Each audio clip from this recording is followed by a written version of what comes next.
Hello everyone and welcome to another Fat Corner video. My name is Gideon Oguni. I'm the project leader of Fat Corner. And today I want to speak about this culture of gangsterism that is going on in Afrobeats. There is no doubt that Afrobeat has crossed over to the mainstream. Its biggest style, filling up stadiums, their music infiltrating airwaves across Europe and US. We have the likes of Burna Boy, of Whiskey, the likes of Davido, filling up big venues all across the world. For example, just recently, Whiskey filled up 62,000 capacity Tottenham Hotspur Stadium. So Afrobeat is out there in the world today, and thanks to everyone that is promoting the music. But I think we need to tell ourselves the truth. By telling ourselves the truth, I mean we need to go back to our history. So I'm going to start with historical perspective about Nigerian music industry. And this is important because there are lessons that we need to learn from our history so that we don't make mistakes, so that we can tell our stories, talk about our culture in a better way. Before the advent and popularization of what we have today as Afrobeats, politically consciousness music has always been reflected in the works of musicians in Nigeria.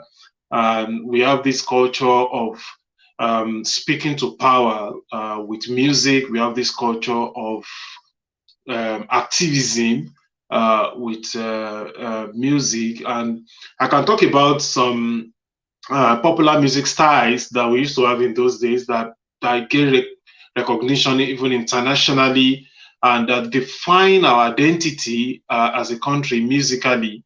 I'm talking about high life music, the likes of Osita Osadebe, the likes of Victor Olaiya, and even in the Juju music, which was internationalized by the likes of King Sunny Ade, the likes of Ebenezer Obey, Fuji music that was taken to the mainstream by the likes of late Dr Sikiru Ayinde Barrister. Even in gospel music, we were doing fine, doing well. We'll have the likes of Timi Oshukoya. Even for in reggae, we have the likes of Majek Fashek, the like of Blas Kimonio. I cannot forget to talk about Afrobeats, not Afrobeats, Afrobeats that was originated by late Fela Anikulapo Kuti. So what we have in those days is music that that serves as tool for social awareness, serves as tools for activism, that serves as tool for for educating and for bringing together, for uniting the citizens. So we used to have proliferation of politically conscious lyrics, especially in the late 1970s through to the 1990s. And that was because we have in those days turbulent political weather that was rocking the country, and through multiple military coups, military regimes.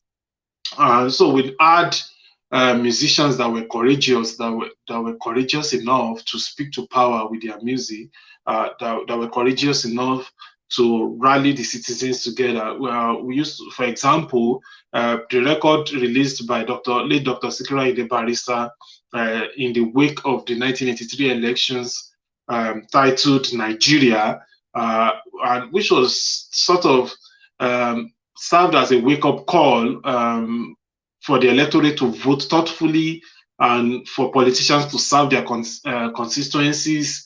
So these were the type of musics that we used to have in those days. And even when this Afrobeat started, let's look at the first set of people that started this Afrobeat.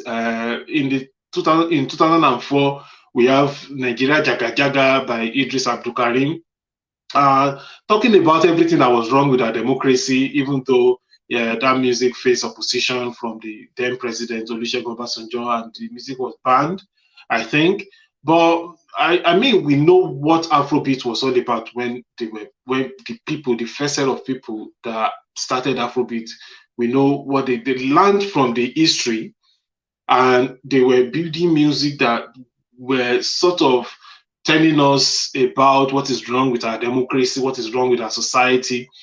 But what we have today in Afrobeat is a sharp contrast. Is disheartening. It's sad that what we have today is music promoting violence, music promoting gangsterism, music promoting um, objectifying of women, music that lacking in substance, in the words of Burna Boy, who is one of the faces of Afrobeats. And Burna Boy, in an interview, was saying that, yeah, the Afrobeats that we have today is just about vibes, it's just about catching cruise, and this music are lacking in substance. I think the only thing I disagree with Burna Boy is him trying to separate himself, because I think his own music is lacking in substance generally, except for some few records that he has that were actually passing the right message, talking about oppression of young people. But if you look at his popular musics, like Last, I Need to Go and Shayo, I don't really see anything of substance in that music. So, and not only that, this culture of unleashing violence on members of your record label, or of going against the unleashing violence on your music opponents, it's another thing that is now dominating the Nigerian music industry. And the death of Mohbad, with all the evidences, with all the videos we've seen, epitomizes everything that is wrong with Nigerian music. And I think that we need to address this issue, and we need to come together as a country to address this issue, because if we are saying that young Nigerians are the leaders of tomorrow, what kind of education are we giving to these supposed leaders of tomorrow?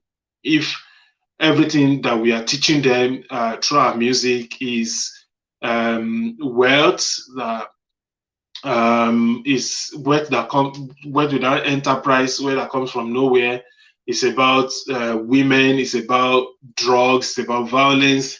If that is his influence the celebrities have on the young people, and this is the kind of message they're passing across, I don't see the future in all of this, and I don't see how young people can be future leaders when this is the only kind of message they are getting.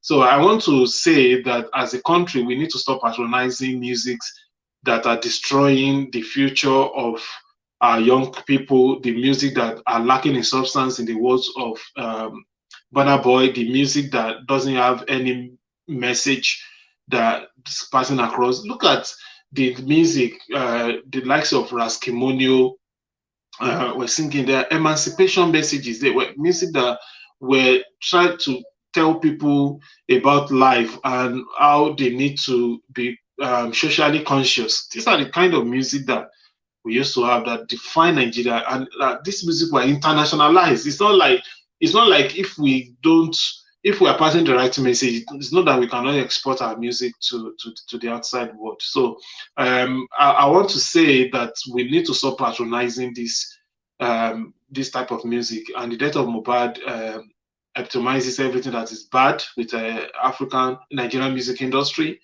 and things that we really need to address. This is what I want to. This is the education I want to give us on Fat Corner today. I want to encourage you to like and subscribe to the page so that you can get more of these educational videos that comes from the channel. Thank you very much.